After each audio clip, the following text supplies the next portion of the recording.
Today, we have reached the Haftarah of Parshat Beshalach. The story opens on a great and special day. It's a day of victory, a day of gratitude, a day when Devorah the prophetess and Barak son of Avinoam begin to sing. Not a song of just one person, but a shared song, a song of leadership and of the people, a song born out of a tough struggle and a great deliverance. This is a day when we bless God, because the people rose up, volunteered, and were ready to fight. The song first addresses everyone who has power and authority: kings, nobles, and leaders. Devorah declares that she sings to God, sings to the Lord of Israel. The song is not just a story of battle, but a testimony that everything happens under divine supervision and guidance.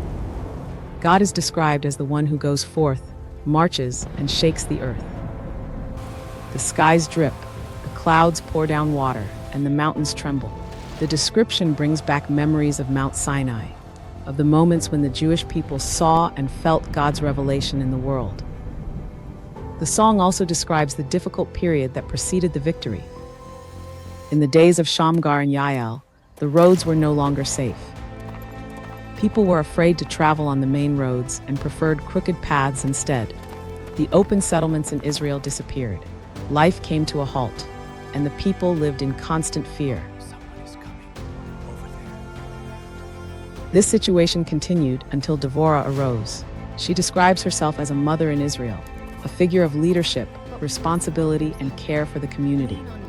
The spiritual and security situation was critical. There were no weapons, no shields or spears. The choice of new leadership and the people's willingness to volunteer led to the change. Devorah blesses the lawmakers, the leaders, and everyone who volunteered and took part. She calls on all segments of the people, those who ride donkeys, those who sit in judgment, and those who walk along the road, to stop, talk, and recount the righteousness of God and the salvation that occurred.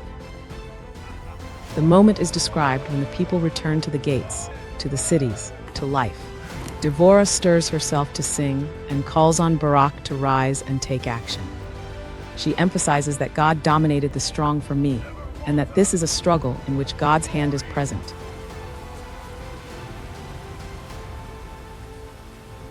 The song goes on to specify who came to help and who did not.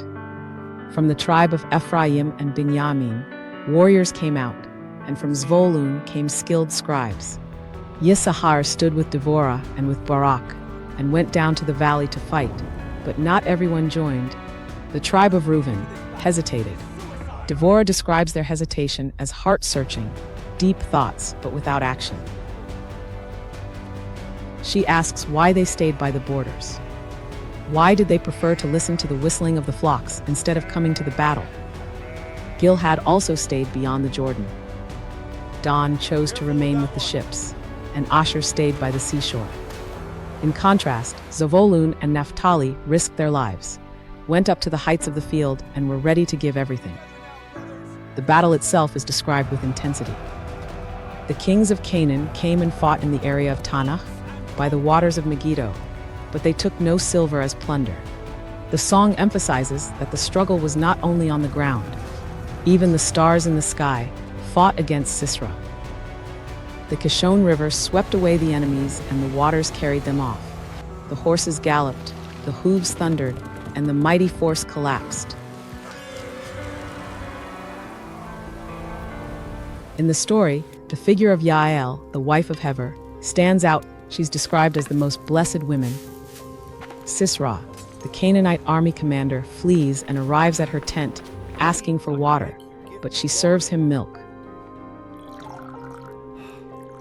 And when he falls asleep, she acts decisively.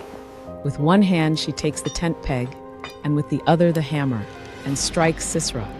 She crushes his head, and the great enemy falls helplessly. The description is repeated again and again to emphasize the finality of his fall.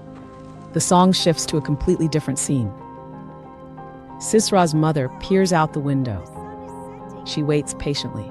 She asks why the chariot is delayed, why the footsteps are late.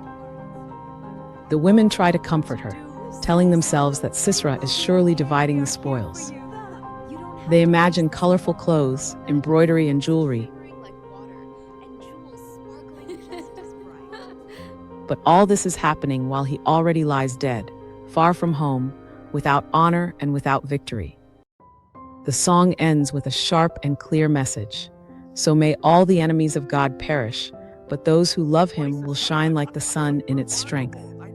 After the victory, the land is quiet for 40 years. It is a time of peace, security, and calm living after years of fear. The Song of Devorah is not just a story of battle, but a portrait of an entire people. It speaks of fear and courage, of hesitation and volunteering, of leadership and responsibility, of women and men who acted at a decisive moment.